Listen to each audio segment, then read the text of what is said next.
some theorems and observations here. When it comes to inverse, the inverse of a matrix gives the original matrix back. If you're raising a matrix to some exponents like k, then finding the inverse, it's nothing but finding the inverse first and then raising that matrix to some exponents. The scalar multiplication between alpha and a, finding the inverse of that scalar multiplication is nothing but scalar multiplication between 1 over alpha and the inverse of a. If you have multiplication of two matrices and you want to find the inverse of that multiplication, it's basically finding the inverse of the second matrix multiplied by inverse of the first matrix. So you switch these two.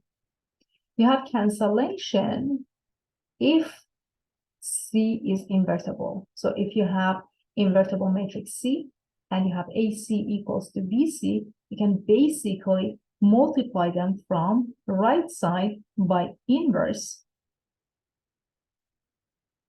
And this guy is equal to identity matrix. And any matrix multiplied by its identity matrix is equal to itself on the left and also on the right.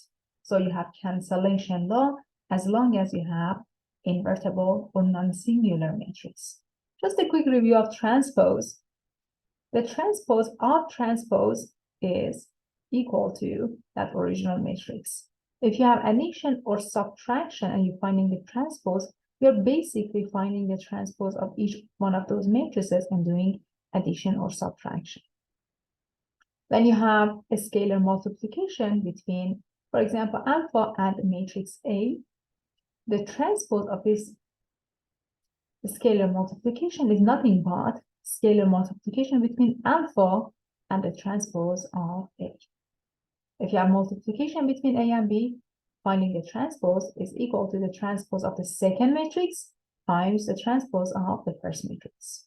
And now, if you have transpose of a matrix and you want to find the inverse, it's basically finding the inverse of that matrix and then calculating its transpose.